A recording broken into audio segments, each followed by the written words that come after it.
In order to recover an existing deck, you have to first remove the old rotten deck boards. It's important to do this carefully so that you don't damage the framing beneath that you'll want to keep.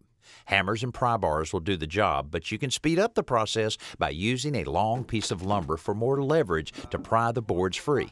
When all the deck boards and nails have been removed, inspect the framing for any needed repairs. It will be easier to correct any sags now before you install the new deck boards. If the long side of the boards will be exposed on one side of the deck, that's a good place to start with a full board width.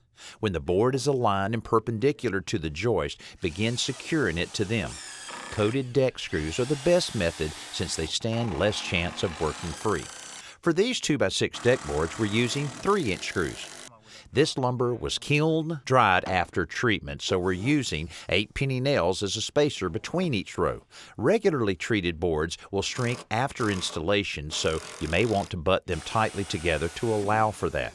Occasionally, a bow in the wood will require you to secure one end and pry the other end into place before securing it.